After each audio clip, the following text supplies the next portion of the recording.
दर बदर भटक रहे हैं, कभी गर्दनी बाग तो कभी सड़कों पर तो कभी बीजेपी दफ्तर में। कल भी ये लोग बीजेपी दफ्तर के अंदर थे, फर्क बस इतना था कि बीजेपी दफ्तर में जब ये थे तो वहाँ के माननीय निकल गए, लेकिन आज जदयू के एमएलसी डॉक्टर संजीव कुमार सिंह इन लोगों के साथ इन लोग की समस्या को सुन रहे हैं। इनसे ज़रा बात कर लेते हैं कि इन लोगों को सहयोग शुरू से आप देते आए हैं और आज इन लोग की मांग को लेकर के भी इन लोग के साथ बैठे हुए हैं, क्यों परेशान है ये लोग?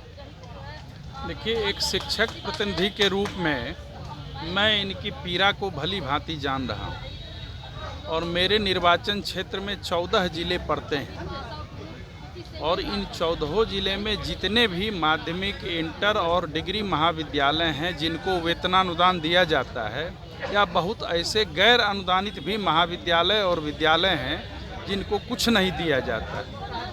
इन लोगों के लिए 2006 में जो घोषणा हुई और जो धरातल पर अनुदान आया, तो शिक्षकों और शिक्षिकाओं ने सोचा जो कि ये निश्चित रूप से कुछ न कुछ राहत देगी, लेकिन ये गले का जंजाल बन गया। और आज स्थिति यह है कि शिक्षा विभाग हो, बिहार विद्यालय परीक्षा समिति हो, तरह तरह के जांच के नाम पर धीरे धीरे विश्वविद्यालय में, महाविद्यालय में, विद्यालय में अनुदान को बाधित कर रहा है। हम लोग इस मामले को सदन में भी उठा रहे हैं, सड़क पर भी उठा रहे हैं, सारे संघ संगठन उठा रहे हैं, लेकिन अब बात एक ही जगह आ गई है, बस एक ही जगह अटकी हुई है।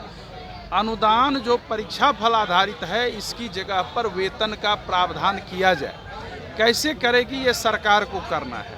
हम लोगों ने रास्ता भी सुझाया है और वेतन अनुदान तो देती ही है परीक्षा फल आधारित अनुदान, कुछ और पैसे लगेंगे, कुछ और बजटीय प्रबंधन करना पड़ेगा, जिससे कि महीने महीने वेतन का भुगतान शिक्षकों और शिक्षकेतर कर्मियों को भी संभव हो जाएगा।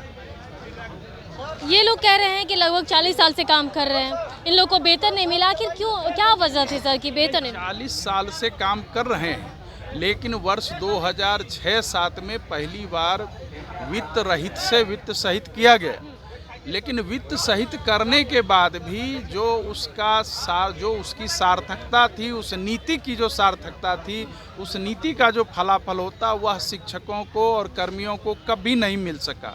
हालात ये हैं कि अभी भी 7 सालों का, 6 साल, 7 साल, 5 सालों का अनुदान बकाया है और उस बकाये का जो विस्तार होता जा रहा है, जो व्ययगत सत्र हैं वो बढ़ता जा रहा है, सुरसा की तरह बढ़ता जा रहा है। तो इसीलिए एक ही उपाय है जो कि अगर डीबीटी के जरिए से किन्हीं भी लाभुक को कोई भी योजना सीधे उनके खाते में जाती है और उनको संदेश भी आ जाता है, उसी तरह से सॉफ्टवेयर का निर्माण कराया जाए। विभाग ने डिग्री महाविद्यालयों में जो सरकारी हैं, एक पेरोल मैनेजमेंट सिस्टम भी इजाद किया है। अभी तक वो धरातल पर नहीं आया है, लेकिन मेरा कहना है उसी तरह का पेरोल मैनेजमेंट सिस्टम तैयार किया जाए, सॉफ्टवेयर तैयार किया जाए और उसी सॉफ्टवेयर से प्रिंसिपल जो हैं या जो प्रधान हैं वो अपनी सूची समर्पित एक बार कर देंगे, किए भी हुए हैं, और उसके आधार पर यहाँ से चला जाएगा। बस छुट्टियों की जो कटौती जैसे कंस्टिट्यूएंट यूनिट में होती है, उसी तरह यहाँ भी होगी और तत्पश्चात तदनुरूप जो नियम बनेंगे उनके तहत महीने महीने शिक्षकों को वेतन भुगतान होगा। दो बातें सामने निकल कर आती है सर, हमने लगातार सदन में भी आपको देखा है, आपको सड़कों पर भी देखा है, अक्सर गर्दनीबाग धरना स्थल पर भी आप शिक्षकों के साथ मौजूद नज़र आते हैं, अभी तो दिख ही रहे हैं। कहाँ मुद्दा, कहाँ ऐसा लग रहा है कि आपकी बातों को उठाया भी जा रहा है, लेकिन इसके बावजूद पेच कहाँ पे फंस रहा है? क्योंकि इन लोगों को लगता है कि चुनाव से पहले अगर ये बातें मान ली जाए तो इन लोगों की समस्या का हल हो जाता। नहीं, इन लोगों को भी लगता है और मुझे भी लगता है, क्योंकि सरकार के लिए भी एक परीक्षा होती है। चुनाव एक परीक्षा ही है, किसी भी चुनी हुई सरकार के लिए 5 साल में परीक्षा है। जैसे हम एमएलसी हैं तो हमारे लिए 6 साल में परीक्षा है। हमको अगर वोट देकर के कोई निर्वाचित कर यहाँ भेजते हैं तो उनकी अपेक्षाएं हमसे रहती हैं, हम उनकी अपेक्षाओं को कितना पूरा कर सकें। और जब सरकार निर्वाचित हो जाती है तो सरकार के लिए सारी जनता होती है, सारे कर्मी होते हैं, सारे शिक्षक होते हैं, सारे वर्ग होते हैं। हमने पहले भी कहा है जो कि इस सरकार में मुख्यमंत्री महोदय को भी मैंने कहा है, जो कि न्याय के साथ विकास की यात्रा में सिर्फ यही लोग एक वंचित हैं। मैंने माननीय उप मुख्यमंत्री महोदय से भी हम और डॉक्टर नवल किशोर यादव जी गए थे। हम लोगों ने कहा जो कि आपका नारा है सबका साथ, सबका विकास, सबका विश्वास, तो ये यहाँ नहीं दिख रहा है। न्याय के साथ विकास वो भी यहाँ नहीं दिख रहा है।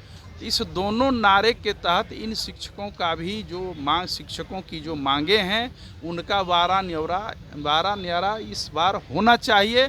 और इसी उम्मीद और अपेक्षा के साथ हम भी एक शिक्षक प्रतिनिधि के रूप में अपनी इच्छा रखते हैं। अपनी इच्छा है जो कि इस चुनाव के पहले हो, क्योंकि आज तक नहीं हो सका।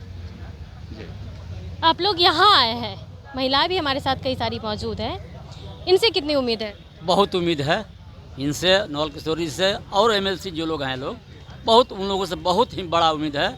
और हमको लगता है कि ये हमारी अंतिम मांग होगी और हमको निर्णय मुख्यमंत्री जी अवश्य देंगे, क्योंकि 20 वर्षों से उन लोगों को हम लोगों ने चुन करके इसीलिए रखा है कि इसका सुशासन की सरकार चले और हम लोगों को फ़ायदा हो। लेकिन बीच में कुछ लोग ऐसे हैं, नेता भी कुछ हैं, इधर से उधर कर देते हैं। कोई कुछ कह देता है, एमएलसी साहब उठाते हैं तो कोई कहता है कि बोरा में भर के पैसा लाते हैं।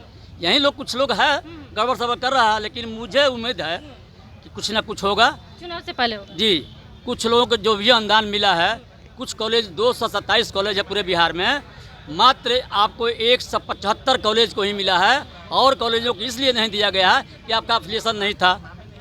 ये तो एफिलिएशन की बात उन्होंने इसलिए उठा रहे हैं कि नहीं देना पड़े। तो देखिए कि आज जिस तरीके से शिक्षक फिर से अपनी मांगों को लेकर के, ये सभी वित्तीय शिक्षक के इनकी कई सारी मांगे हैं। हालांकि यहाँ जिस एमएलसी के पास ये लोग मौजूद हैं, उन्होंने भी आश्वासन दिया है, कई बार सदन में भी इस बात को उठाया है और अभी भी यही कह रहे हैं कि इन शिक्षकों की जो समस्या है उससे मैं भली भांति हूँ, इसे मैं समझता भी हूँ। ऐसे में कई बार मुख्यमंत्री तक भी अपनी इन लोगों की मांग को पहुँचाई है। कोशिश यही रहेगी कि इस चुनाव से पहले इन लोगों की मांग पूरी कर ली जाए। लेकिन अब देखना होगा कि इन लोगों की मांग पूरी होती है या यूं ही ये लोग सड़कों पर या फिर माननीय के आवास पर दर बदर भटकते। कशिश न्यूज़ के लिए पटना से अंकिता सिंह।